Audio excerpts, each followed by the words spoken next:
দেখো বাস্তব সংখ্যার 3 মান এবং 4 মানের যে কোশ্চেনগুলি আসে, হ্যাঁ, প্রথম কোশ্চেন হলো প্রমাণ করো √2 একটি অমূলত সংখ্যা।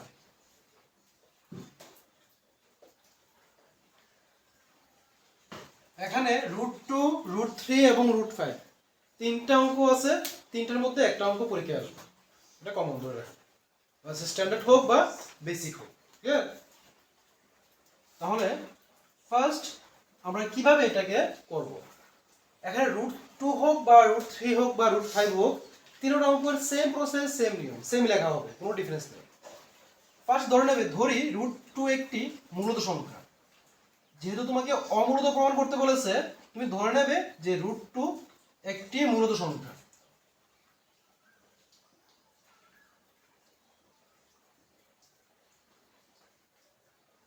ধরে নিলে তো আমরা জানি যে কোনো মূলত সংখ্যাকে p/q আকারে সাজাতে পারি আমরা।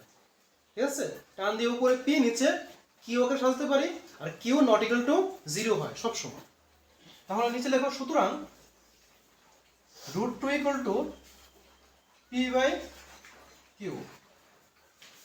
বক্সে লিখে দেবে যেখানে p ও q হলো পরস্পর মৌলিক সংখ্যা। পরস্পর মৌলিক সংখ্যা, এই কথাটির অর্থ হলো এটাই যে যেহেতু সে পরস্পর মৌলিক সংখ্যা, তাহলে p এবং q এর মধ্যে ওই সংখ্যা এবং 1 ছাড়া আদার্স কোনো উৎপাদক থাকবে না, তাই না? ঠিক তার নিচে লাইনে কি করবে, সবটাকে উভয় দিকে স্কয়ার করে দেবে। √2 আছে, √2 লিখলাম whole square equal to p/q whole square. বক্সে লিখে দাও, উভয় দিকে বর্গ করে পাই, উভয় দিকে বর্গ করে পাই।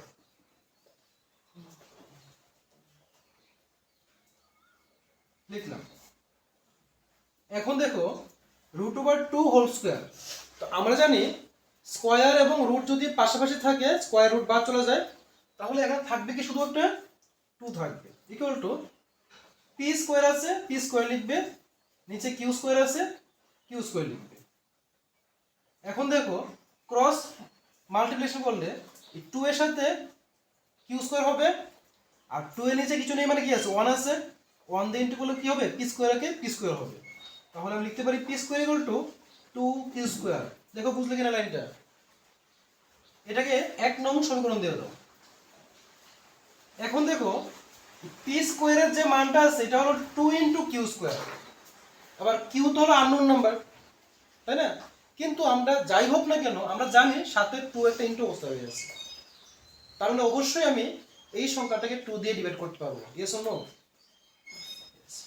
তাহলে আমরা লিখতে পারি যে পি স্কয়ার কমা 2 দ্বারা বিভাজ্য, পি স্কয়ার 2 দ্বারা বিভাজ্য। সুতরাং পি 2 দ্বারা বিভাজ্য, যেহেতু পি স্কয়ার 2 দ্বারা বিভাজ্য, তার মানে অবশ্যই 2 পি 2 দ্বারা বিভাজ্য হবে। শেষ এতটুকু, first step complete. Next step দেখো, ঠিক তারপর লাইন লিখবে, তুমি এখানে এই যে পি স্কয়ার পেয়েছো, এই পি স্কয়ারকে ধরে নেবে, লিখবে ধরি পি স্কয়ারের পি এর মান ধরবে P equal to 2c, P equal to 2c। এখন আমি পি এর মান 2c ধরলাম, যদি √3 অঙ্ক হয়ে থাকে ধরবো পি ইকুয়াল টু 3c, যদি √5 হতো ধরতাম পি ইকুয়াল টু 5c। এখন এই পি এর মানটাকে আমরা 1 নং সমীকরণে বসিয়ে দেব। দেখো 1 নং সমীকরণে পি এর মান বসিয়ে পাই।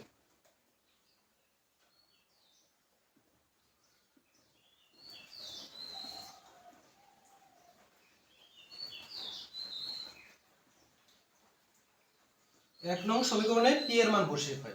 তাহলে দেখো খুব কেয়ারফুলি বসাবে, পি স্কয়ার আছে, তাহলে পি এর মান হলো 2c, তাহলে 2c এর উপর স্কয়ার হবে, পি এর মান হলো 2c, তারপরে স্কয়ার আছে, স্কয়ার দিলাম, ইকুয়াল টু 2q স্কয়ার আছে, লিখলাম 2q স্কয়ার, নিচে বা।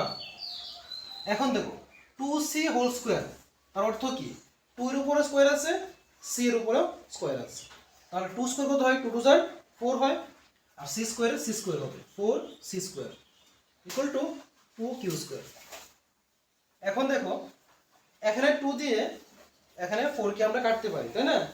তো কাটলে কি আসে, শুধু 2 থাকে একটা, তাহলে আমরা লিখতে পারি 2c² ইকুয়াল টু q²। এটাকে 2 নম্বর দিয়ে দাও। দেখো তাহলে 2c² ইকুয়াল টু কি আসলো, q² আসলো। তার মানে q² এর যে মান, সেই মানটা হলো 2 ইনটু c²। তো এখানে দেখো যেহেতু সামনে 2 রয়েছে, তার মানে এটাকে আমরা 2 দিয়ে ডিভাইড করতে পারি। লিখে দাও q² 2 দ্বারা বিভাজ্য, q² 2 দ্বারা বিভাজ্য, সুতরাং q 2 দ্বারা বিভাজ্য।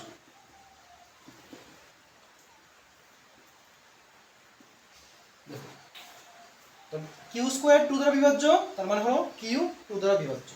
এখন দেখো ভালো করে লক্ষ্য করে, আমি ফার্স্ট কি ধরেছিলাম, p এবং q হলো পরস্পর মৌলিক সংখ্যা।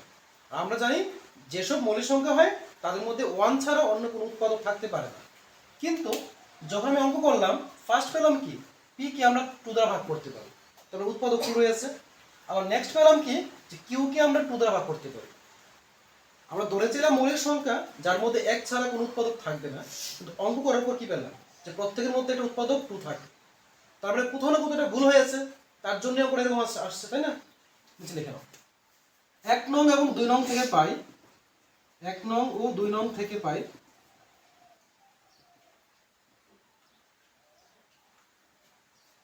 p ও q এর একটি সাধারণ উৎপাদক, একটি সাধারণ উৎপাদক 2 রয়েছে। তো আমরা সবখানে পেয়েছিলাম যে p এবং q এর একটা সাধারণ উৎপাদক 2 রয়েছে। কিন্তু আমরা জানি, কিন্তু p ও q হলো একটি মৌলিক সংখ্যা, এটা আমরা ধরেছিলাম একটি মৌলিক সংখ্যা। প্রথম লিখলাম 1 নং এবং 2 নং থেকে পাই p এবং q এর একটি সাধারণ উৎপাদক 2 রয়েছে, 2 পেয়েছি আমরা। কিন্তু p ও q হলো একটি মৌলিক সংখ্যা, আমরা উপর ধরেছিলাম, যার মধ্যে 1 ছাড়া অন্য কোনো উৎপাদক থাকার কথা ছিল না। তার মানে এখানে আছে, অর্থাৎ আমাদের এই অঙ্কটা, আমাদের এই লাইনটাকে স্যাটিসফাই করে না, তাই না? কিন্তু p ও q হলো একটি মৌলিক সংখ্যা, কমা, যা এই শর্তের বিরোধিতা করে, যা এই শর্তের বিরোধিতা করে।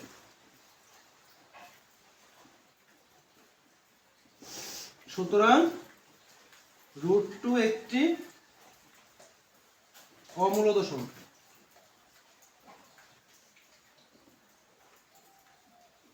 প্রমাণিত। দেখো বুঝতে গেল, যেহেতু এই কথাটা বিরোধিতা করে, তার মানে অবশ্যই আমরা ধরেছিলাম √2 একটি মূল সংখ্যা, এটি সত্য নয়। এটা কি হবে, √2 একটি অমূলদ সংখ্যা। সবাই বুঝতে পারলো তো? আবার সেম ভাবে দেখো, আমি জাস্ট এই যে √2 আছে, তো এখন আমি কোশ্চেন দিয়ে দিলাম, ধরে নাও যে 2 নম্বর কোশ্চেন দিলাম, √2 একটি ছিল, এটা √3 বানিয়ে দিলাম, যে প্রমাণ করো √3 একটি অমূলদ সংখ্যা। কিভাবে আমরা করব? সেম লেখা লিখবো, ধরি এটা চেঞ্জ হবে, ধরি বলো কি হবে, √3 একটি মূলদ সংখ্যা। নিচে কি হবে, সুতরাং √3 ইকুয়াল টু p/q, যেখানে p এবং q হলো পরস্পর মৌলিক সংখ্যা। ঠিক তারপর লাইন কি হবে, তার স্কয়ার হয়ে যাবে, দুটো দিকে স্কয়ার হলে কি হবে, √3², আর √এর স্কয়ার বাদ চলে যাবে, থাকবে কি শুধু একটা 3 থাকবে। দেখো বাকি সব সেম, কিন্তু আর ক্রস মাল্টিপ্লিকেশন করলে p² ইকুয়াল টু কি হবে, 3q²। তার মানে p² 3 দ্বারা বিভাজ্য, সুতরাং p 3 দ্বারা বিভাজ্য। কমপ্লিট। পরের লাইন কি হবে, ধরি p ইকুয়াল টু, ধরেছিলাম 2c, এখানে কি হবে রে, 3c। 1 নং সমীকরণে p এর মান বসিয়ে পাই, ছিল 2c², এখানে কি হবে 3c²। এখন 3c² হলে দেখো কি আসে, 3 3 কত হয়, 9 না? এখানে থাকে 3, তাহলে দেখো এদিকে 3 দিয়ে 9 কে কাটলে কি থাকে 3 থাকে, তাহলে কি পেলাম 3c square equal to Q square. Complete. আমরা লিখবো যে কিউ স্কয়ার 3 দ্বারা বিভাজ্য, সুতরাং কিউ 3 দ্বারা বিভাজ্য হয়ে গেল। এখন লাইন লিখবো 1 নং এবং 2 নং থেকে পাই পি এবং কিউ এর একটি সাধারণ উৎপাদক 3 রয়েছে, কিন্তু পি এবং কিউ হলো পরস্পর মৌলিক সংখ্যা, যা এই শর্তের বিরোধিতা করে, অর্থাৎ √3 একটি অমূলদ সংখ্যা প্রমাণিত। বুঝতে পেরেছো? তো সেম ভাবে √5 আসলে √5 টাও করবে। তাহলে এই তিনটা অঙ্ক করে দিলাম, এই তিনটার মধ্যে একটা অঙ্ক আমরা পরীক্ষা পাবে, সে টেস্ট হোক, প্রি টেস্ট হোক বা ফাইনাল হোক।